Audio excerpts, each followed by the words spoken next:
Welcome to Confessions of a Cyberpsychologist. Today I am chatting with Dr. John Blythe about protecting the human element in cybersecurity and behavioural science. John is the Director of Cyberpsychology at Immersive Labs and is also an honorary research fellow at Dawes Centre for Future Crime at UCL and an expert fellow of the Sprite Plus Hub. Welcome, John. I'm so delighted to have you on board. Well, thank you so much for inviting me, and pleasure to be able to chat. John, before we get into chatting about the work you do in your research, can you tell me a little bit more about who you are and what the pivot point was that sent you down the road of cyberpsychology? Certainly. I'm John Blythe. I'm Director of Cyberpsychology at Immersive Labs. My career's kind of been a bit of a mixture. I originally started out in academia, so I did a PhD in cyberpsychology, looking at the psychology of security and how we can use behavior change and behavioral science to help people reduce themselves of being at risk of cybersecurity threats. I then worked as a postdoctoral researcher both at Norfolk University and UCL, and spent a little bit of time working in UK government, focused on applying behavioral science to the challenge at the time I was looking at was smart home technologies. So how we encourage the general public to secure their smart tech that they've got in their home, whether that's a smart doorbell, baby monitor, whatever it is that's got the internet connected to it now.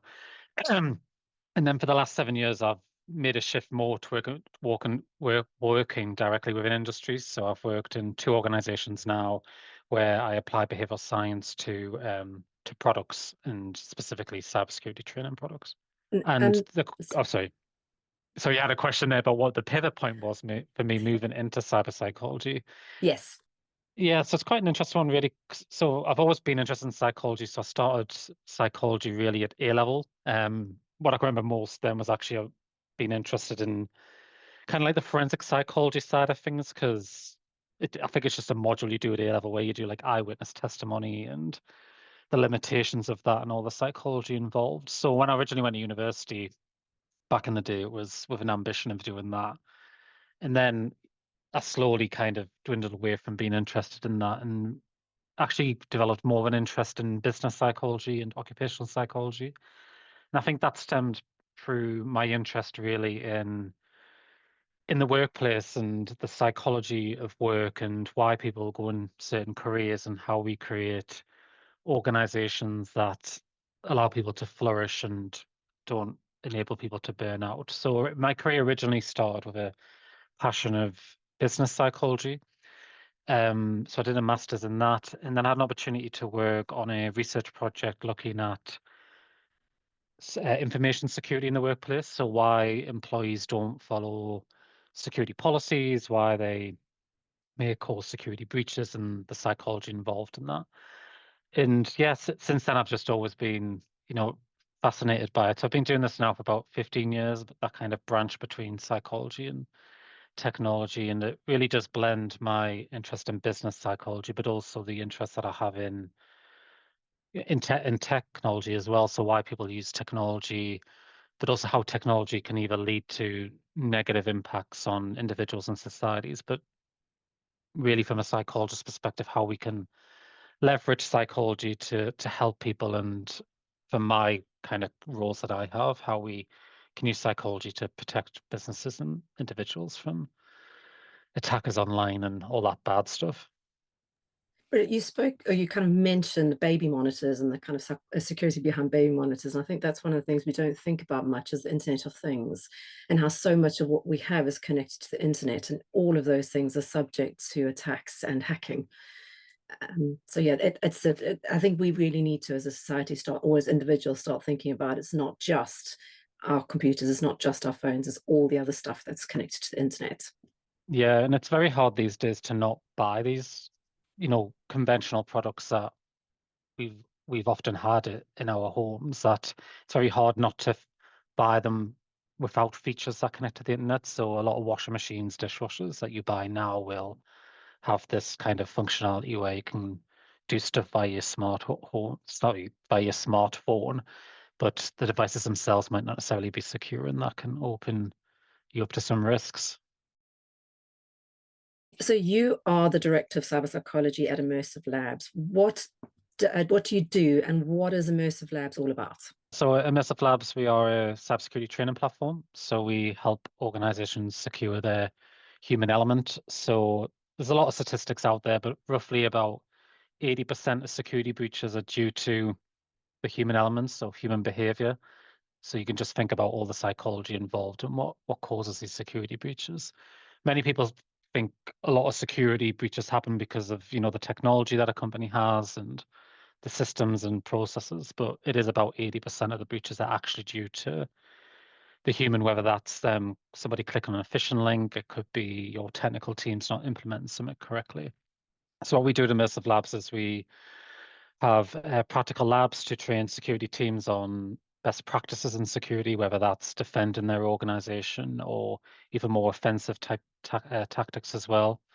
We also have products that focus more on the executives of an organization, so exercising them in crisis management. So when things do go wrong, can the executives respond quickly and get the organization back up and running? All the way through to, general security awareness type products for all employees. So that's what we do at Immersive Labs. And my role kind of sits between two different functions. One is the content, so that training content and exercises that we give to organizations. I spend a lot of time with our internal staff, upskilling them in the psychology of learning and how we can best use psychology to create the best content experiences, but also how we can best measure people's capability and then give that insight back to our customers. The other part of my role is more what you would call learning analytics. So how do we measure that capability accurately, distill it into metrics and actionable insights and present that on dashboards for our customers? So I would say they're kind of the two key elements of what I do. Brilliant. We're going to come back to that, and there's a question I have about gamification of cybersecurity training later on. But I want to kind of go into your honorary research fellowship at the Dawes Centre for Future Crime. What is the research that you conduct within that role? Certainly. So the Dawes Centre for Future Crime, if you're not familiar with it, it's part of UCL, and it's specifically a funded centre focused on how we can mitigate crimes of the future. That probably sounds a bit Minority Report. It's not. It's not predicting crimes before they happen, but rather it's a lens into either technology or new innovations and how that might be open to crime implications. So often when technology is released, there's kind of this first move advantage for attackers. There'll be a new technology that we've adopted by society. It's not necessarily being built with security in mind, so attackers take advantage of those vulnerabilities and then they use that for criminal gain. So in the 80s, I like to use this example. So in the 80s, there was a lot of car theft around. Sorry, there was a lot of theft of car vehicles. In manufacture, that caused the manufacturing industry to start then putting things like central locking and other security measures into vehicles so that the crime rate went down. So what we do at the Dawes Centre is very much I look at new technologies and identify what the crime opportunities might be to then give policy recommendations of how we should address that. So most of my work with the Dawes Centre has been focused on that smart home technology. So we have done a lot of work with UK government and industry looking at things like those baby monitors, but other technology in the home, how criminals might use that for criminal gain and what policy interventions should be in place. So it's all really about the focus of the centre is how we can prevent crime a lot more quickly than having new technology and then just waiting for crime to happen. We need to kind of shorten that time period. So do you advise industry or the manufacturers of those devices of what they should do to help prevent crime, or is it about government policy and helping the government to kind of set policies that manufacturers need to follow? So how does that work? So specifically for the IoT security work, I for a period of time was placed in UK government working on the Secure by Design policy. So now that's actually regulation. So the research that we did there informed the regulation that now forces manufacturers to ship smart home technologies with security built in, because 7 years ago when we started doing this research, you could buy a baby monitor or an equivalent product on the internet, and it would become it would be shippable without any security features built into it, which would mean the consumer is therefore vulnerable. So a lot of what we were doing was trying to shift the burden away from consumers back onto the manufacturers, who should be really responsible for ensuring what they sell doesn't cause people security risks. So yeah, I'm quite proud of that piece of work, actually, because it was a lot of research and a lot of research studies, but I think being able to contribute directly to regulation is quite a nice thing for as a psychologist and a former academic researcher. So yeah. And talking about the future of technology, generative AI has had a lot of press about how it will steal jobs and upset industries in the future. But there doesn't seem to be much airtime about how it may potentially steal company secrets. You were the lead author of a white paper in May 2024 called Unveiling the Dark Side of Gen AI, How People Trick Bots into Revealing Company Secrets. What was this white paper about, and what were the top line learnings? Yeah, so this was a quite fun piece of research that we did at Immersive Labs. So it was based on we created a public challenge, which is still available online if anyone's interested, where the goal of the challenge, so it's 10 levels that we designed, where the goal for you as a user was to try and trick the AI bot into revealing the password. And across the levels, the AI is given different instructions to make it more and more difficult. So we were interested in really how people would go about tricking the computer or the AI more specifically into revealing the passwords, and what types of techniques and prompts they would use to get it to reveal it. And what we found was actually that the AI was no match for human ingenuity. So we found that even non-technical users were able to exploit the bot into revealing the passwords. So as the levels get more difficult, there's more security controls in place that prevent the bot from revealing the password, but people were able to use more creative ways to get the bot into revealing the password. So they would do things like ask for the password in emojis, or ask for the password written backwards. Some of the more kind of technical ways people would try and trick the bot would be asking for them to give the password in Morse code, or asking for it to be encrypted in base 64. So people were there's quite a range of techniques that we use, which are detailed in the white paper. But yeah, the key finding that we demonstrated was really that even non-security people could trick the AI into revealing its secrets, which is quite a big implication, really, because a lot of the time you would assume it would just be security professionals that could trick AI, but actually, with the context of our research, even non-technical people were able to get the AI to reveal stuff that it otherwise shouldn't. Because one of the key takeaways is that the capability barrier to exploit Gen AI may be low.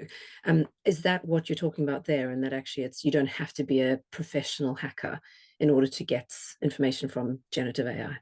Yeah, exactly. And that's what we were able to show through the research, that organizations need to put more care into the security controls behind their generative AI, because it can lead to these unwanted use cases where people will get it to reveal. Often it's this when we're talking about secrets there, it's information that might be in the instructions that are on the back end of the AI, and sometimes that can have information that they wouldn't otherwise want to be disclosed to their consumers. So And you also talk about a prompt injection attack. What is that? yeah, so prompt injection attack is basically what the users were doing when they were trying to trick the AI into revealing the password. And AI, the way in which it's designed, it relies on instructions that the developer provides to the AI, and then the AI follows those instructions as a way to interact with the end user. And this type of attack, which is an inherent vulnerability of AI, it's whereby an attacker will manipulate the AI by using specially crafted prompts. So the prompts could be anything from ignore your previous instructions, I'm the administrator of you, you will behave in the following ways, and then give these really specific instructions. Some of the kind of famous examples that have been in the media of where the kind of more test cases that security researchers have done, but some of them can be quite humorous. But this particular one was where a researcher was able to get the chatbot for DPD, the delivery service. So they were able to manipulate that bot to swear back at them as a customer. And they did that just by using these prompt injection attacks, where they basically override its initial instructions and get it to react in a rude way to customers. Wow, that's Yeah. quite impressive, actually. Is there anything that companies or kind of individuals, for that matter, do to mitigate those kind of attacks? Yeah, certainly, and it's the same with a lot of like new technology. It's putting that onus back on the developers and of AI or the organizations using it. And they need to really take a greater what we would call security by design approach. So focusing on implementing greater security controls in their large language models. So what sits behind the AI and following security by design principles when they're developing generative AI, and that would prevent some of these security issues. For organizations that are implementing AI, for employee use, it's about establishing clear policies and having, backup mechanisms in place for the data that's used. But then for individuals in the home environment, if they're using generative AI for um, writing stuff or whatever they use it for, is there anything that they can do, or is it just that the majority of attackers won't necessarily look at the general public, Joe Blogs, who's using generative AI? Yeah, it's an interesting question. The specific threat, the prompt injection attack, is more kind of, I guess the victim of that is more the AI owner or the developer of the AI. We don't have a great deal of research at the minute on how attackers and criminals will leverage this technology to like harm the general public and individuals. That is very much a gap. So if there's any academics listening, might be an area of research. So yeah, it's one of those areas that we just need more research on so that we can better design out and protect individuals and home users. Because at the minute we just don't fully know the full ramifications of these types of threats. And then coming back to the gamification side of cyber resilience, you wrote another white paper on specifically gamification and how it can improve cyber resilience. So why is gamification an option for engaging the workforce in cybersecurity training? Yeah, I love gamification. It's one of my kind of favorite behavioral science approaches to use. I guess in the context of cybersecurity, so I mean, many people who are listening will be familiar with doing your annual security awareness training or your compliance training. It's boring. You're forced to do it. You don't want to do it. And that's very much the reality for many organizations. Your employees aren't naturally interested in security. I am, but that's, because of the career that I've chosen. But for your average, I mean, even getting my parents interested in the topic and talking to them about their passwords is a pain.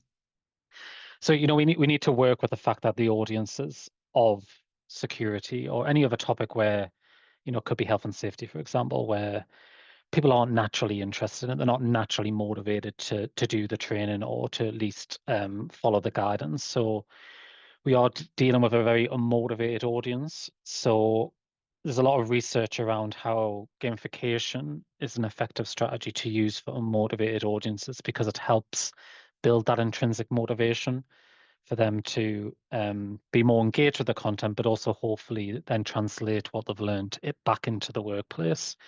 So yeah, there's a lot of research on how it can be effective for non-motivated audiences.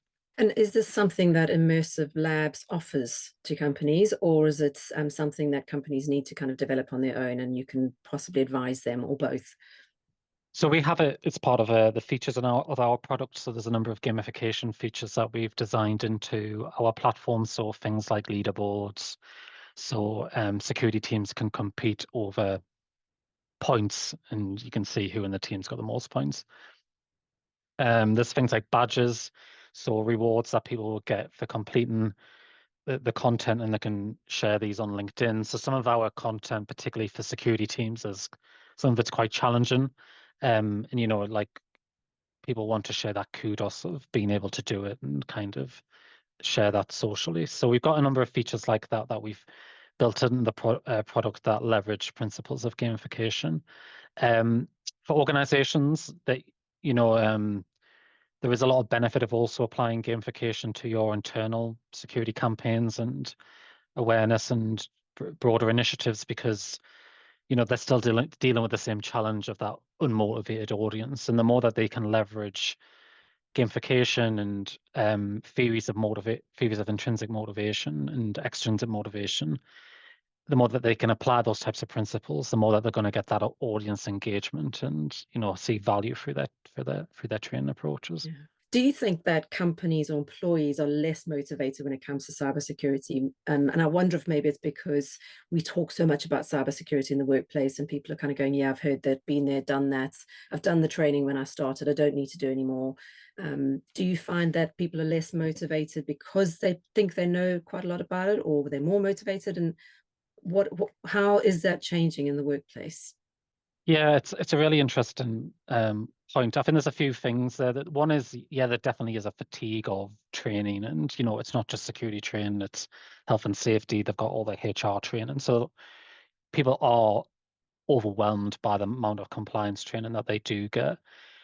Part of what you were saying there, I think people also do have. I mean, there is cognitive biases why people think that they don't need it, or that classic "it won't happen to me." That lack of kind of or what might be perceived as like an optimism bias that it won't happen to me. I don't think I'm susceptible. So there's a lot there is a kind of approach in security awareness around adaptive security. So that approach is focused more on only really serving content and training to the individuals that need it and the gaps that they have. So using information that you have about the risks of your organization and individuals. So if someone's done a risky behavior like use a weak password, only giving them the necessary training, not assigning that training to the entire department.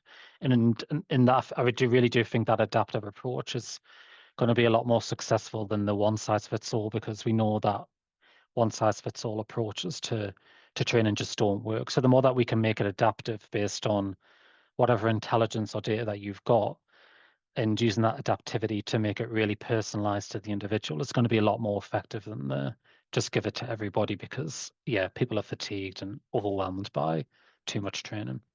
And too much work.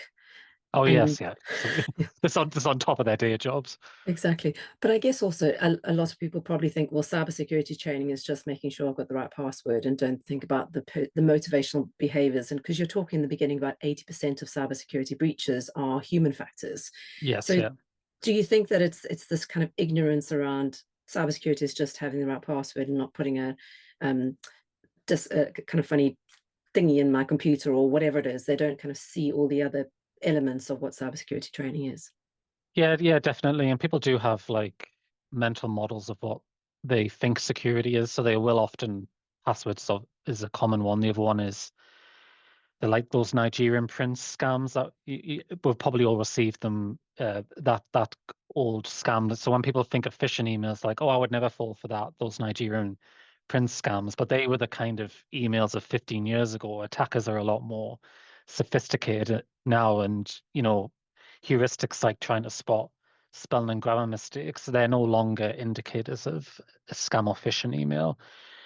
So yeah, absolutely, people do discount both their vulnerability and what actually is cybersecurity. But part of a good security awareness campaign is making that more salient and clear that we're all at risk, even security professionals are at risk, and this is the part that you play and why that's so important in protecting the organization. You talk about the three psychological states that need to be met in order to motivate people to develop cyber workforce resilience.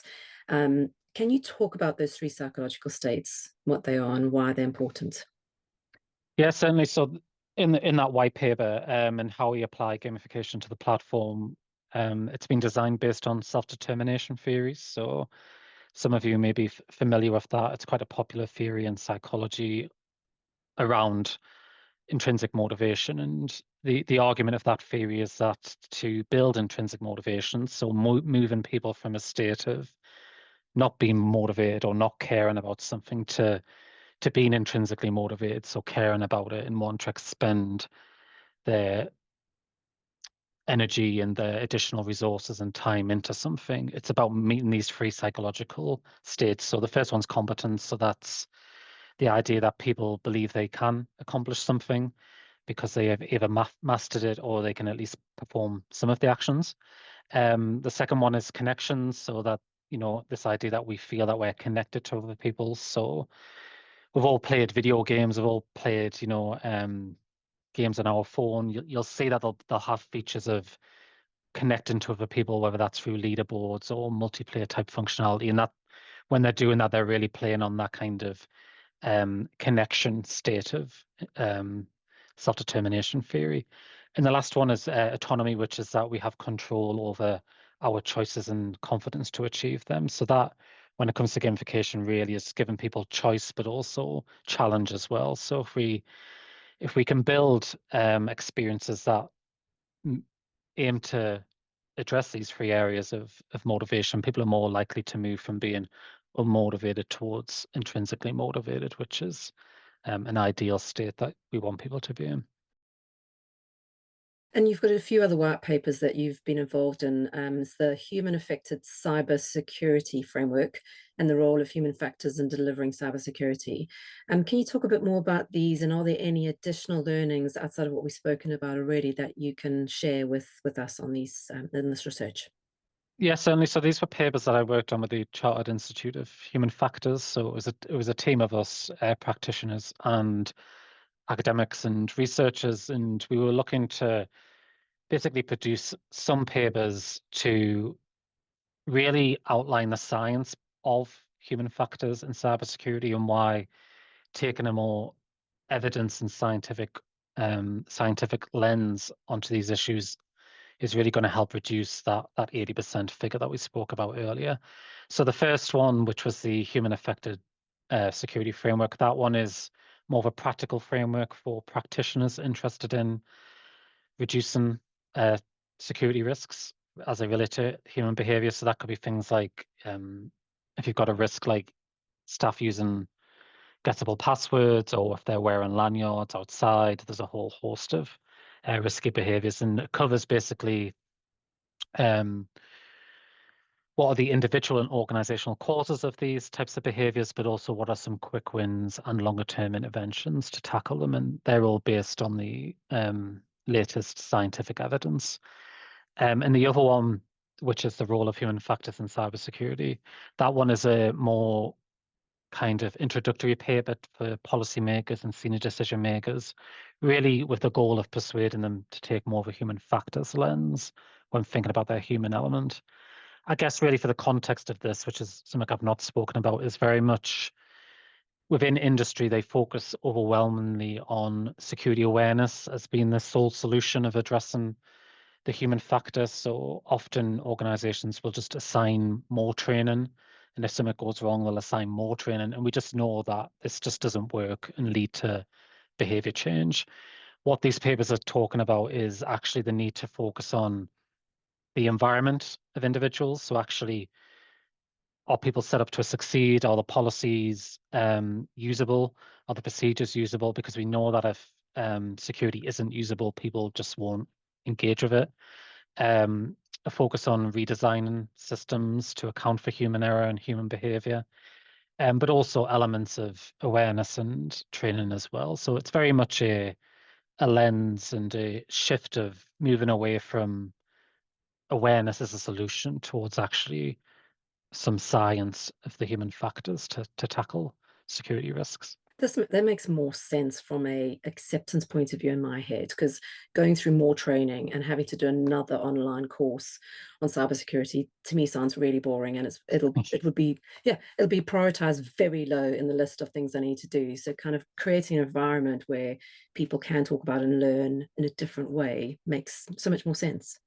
Yeah, and a lot for me, it's just how do we reduce burden on people, like security mechanisms and practices historically have not been designed with human capabilities in mind. So you remember the password guidance of 20 years ago or 15 years ago, where it was you need short, complex passwords and a different password for every system, and they have to be changed every 20 days. The people who came up with these practices weren't experts in human behavior. And we know that people can't do people aren't robots. We can't literally can't remember that much stuff. So really the shift over the last 5, 10 years ago has been more of a people-centric approach. So you'll start to see more security guidance being designed with capability in mind. So, for example, the National Cybersecurity Centre in the UK, their password guidance is 3 random words, because we know that that's easier for people to remember, but it also still maintains security and a push for more use of, for example, password managers applications. So again, removing the burden away from people having to deal with that cognitive burden of remembering all this stuff and actually using a solution that does it for them and maintains the security. So yeah, that's where I'm pleased to see there's more of a focus on within cybersecurity as an industry, is the need to move the burden away from people, because we know that, as people, we have limitations, and we have so much in our environment, as we spoke about earlier. We have our day jobs, right? Security is not, for the majority of employees, not their day job, and the more it gets in the way of them doing their job, the more they're likely to circumvent it. So it's just having more of that narrative and that discussion of the human element and the psychology involved will really significantly reduce the risk for businesses and bring down that 80% figure that we spoke about. And I suppose that training in business, or that a human element of cybersecurity training or knowledge and understanding, then translates down or filters down into the personal life of, this is what I'm going to do in my home environment because I've learned the skills and learned the knowledge and understanding in the business world.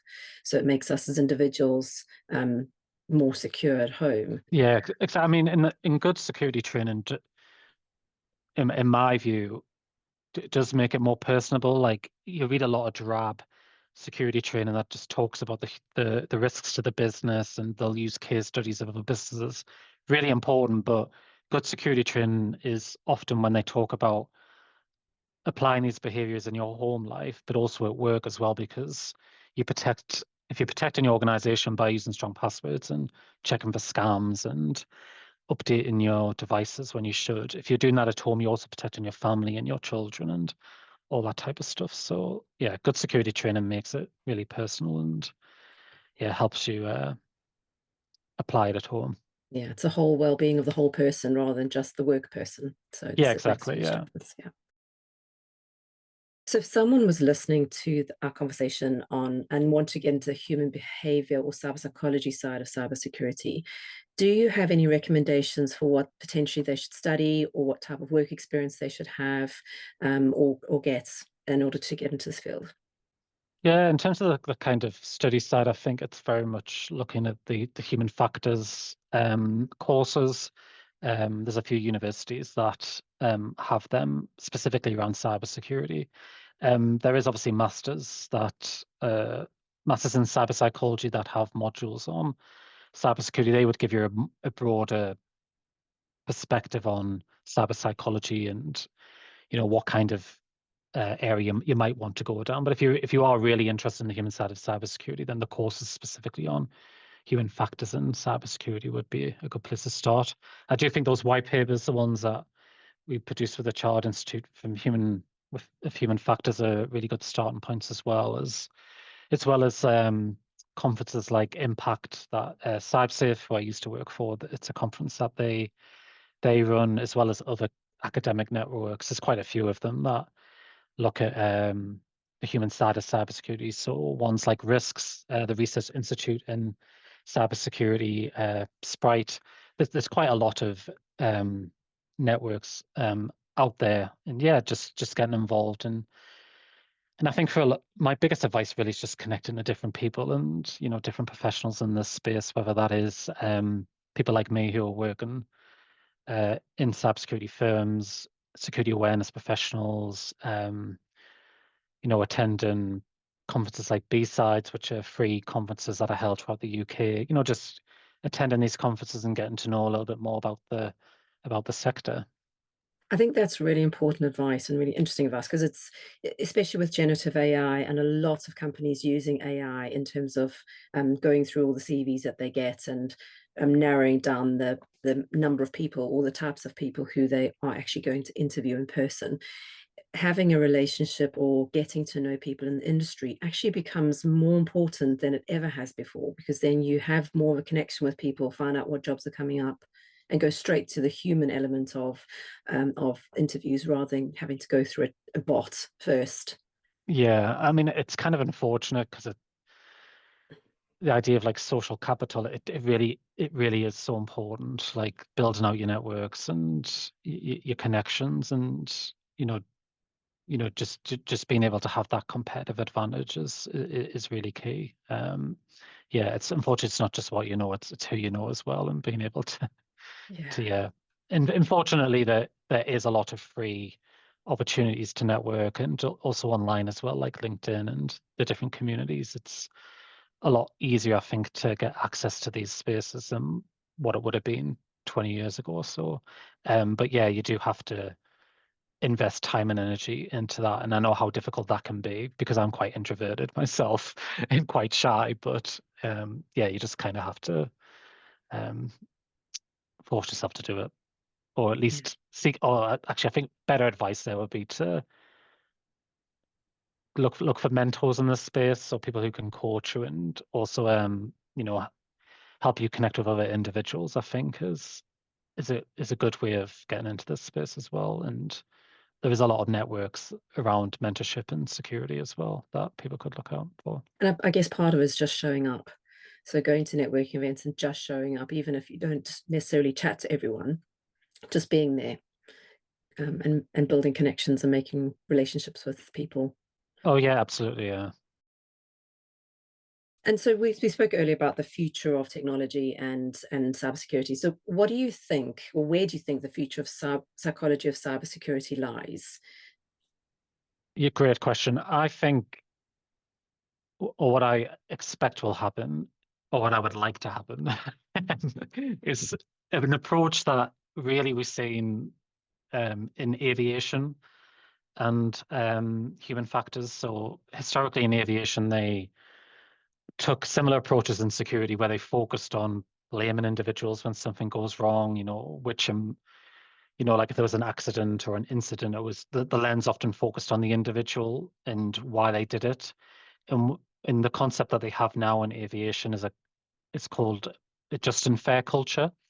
And the focus of that is that when an incident happens or something goes wrong, the focus is on understanding the root cause and what factors led to the incident rather than just focusing on the individual.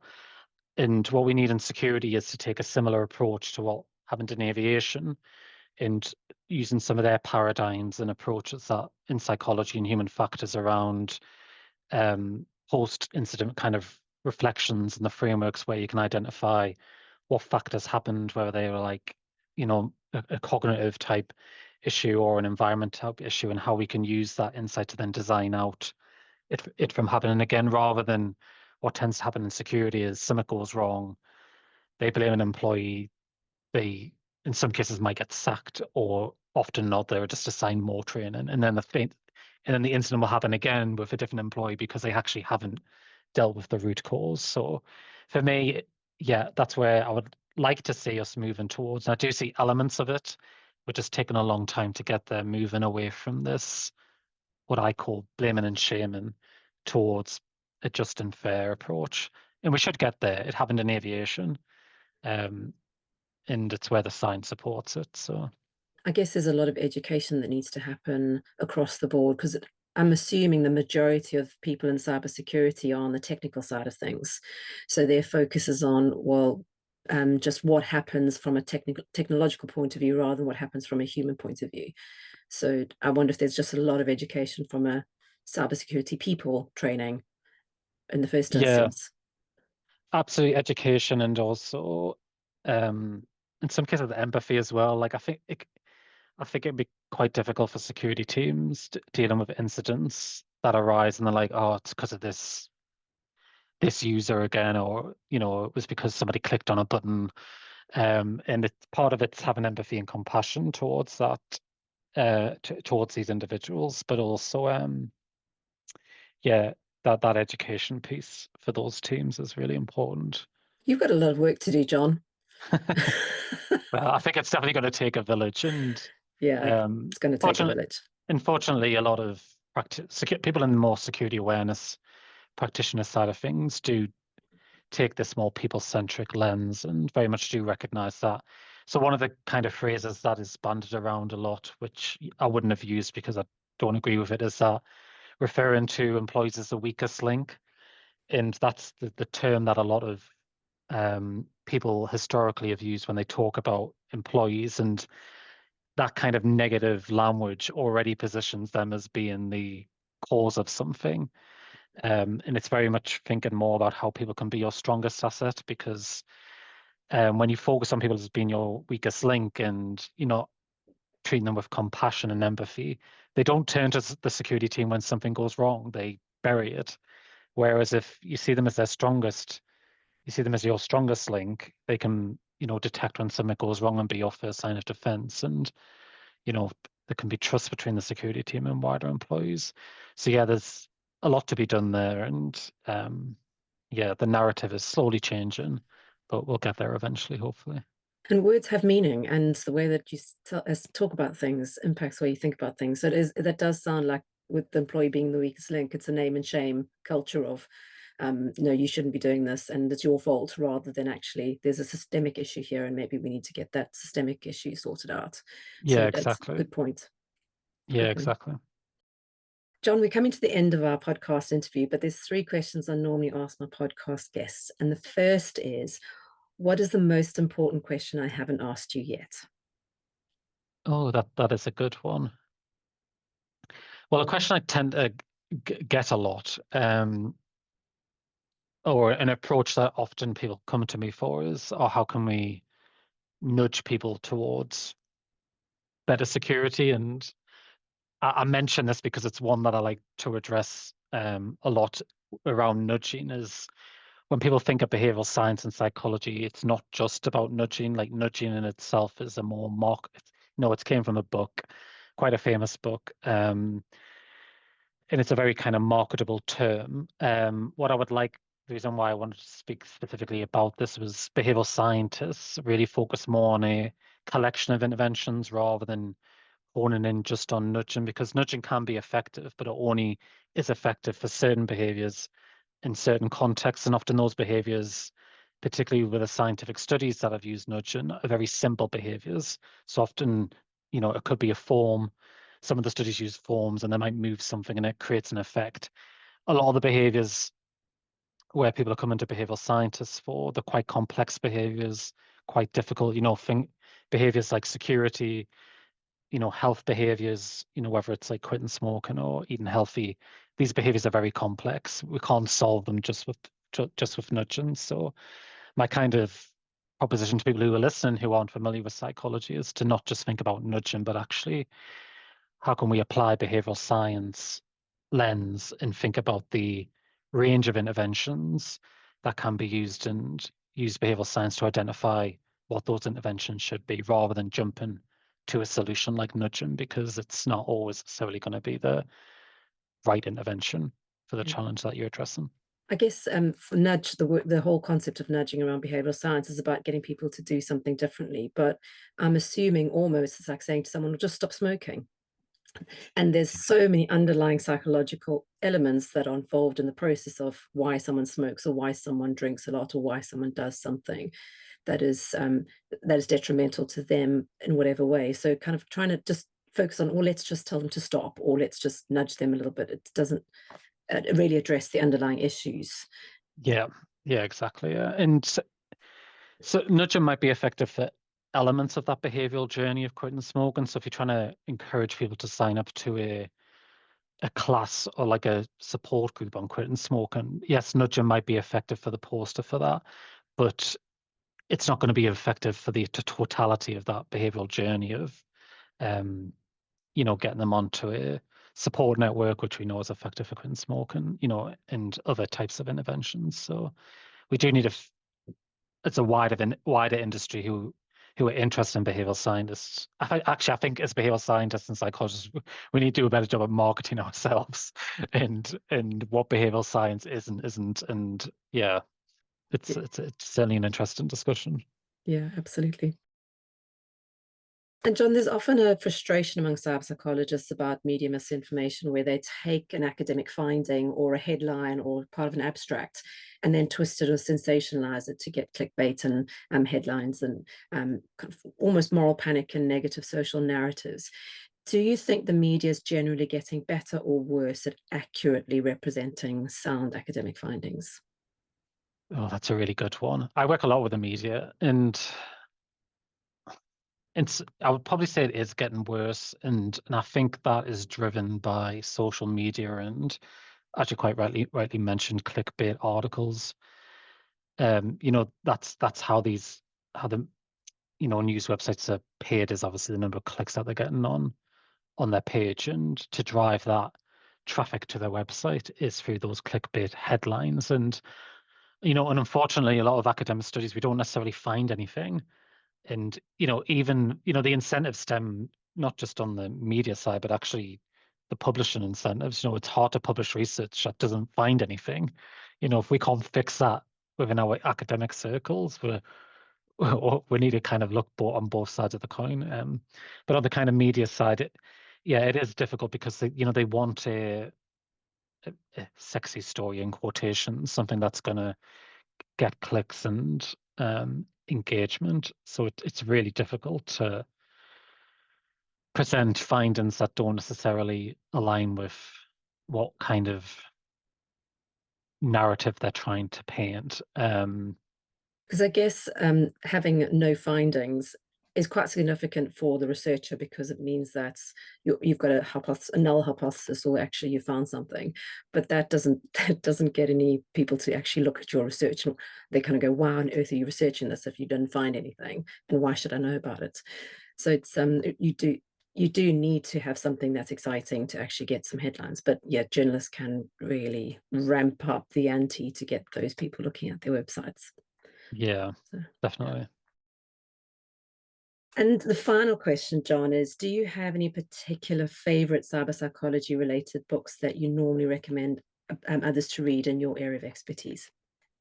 Yeah, so the key one I tend to recommend is the behavior change wheel, because that speaks a lot to what I've spoken about today, about giving people opportunity in the context of when you're trying to change behavior, how you design the environment for people by creating opportunity, intervening on motivation and capability. And it's just a really useful framework for starting to think about behavior change rather than jump into a solution like nudging. So that, I would say, is a key textbook that I tend to refer to. I was trying to think of other key ones. The other ones that immediately come to mind are more other areas of interest that I have that we haven't spoken about, like leadership psychology. But the other one that I tend to recommend is The Trusted Executive, which is a textbook focused on what's needed from leadership in, companies of this day and age.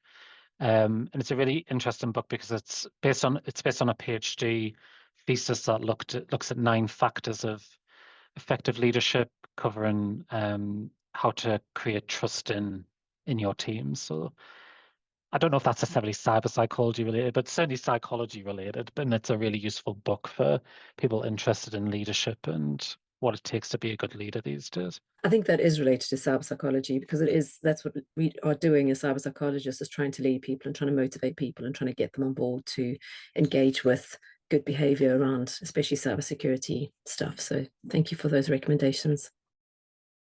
John, thank you so much for joining me on Confessions of a Cyber Psychologist. It's been so great to catch up with you and chat about the work you do. And I hope we get to chat again in the future about the work you're doing and the research that you're involved in. Thank you so much, and thank you for listening.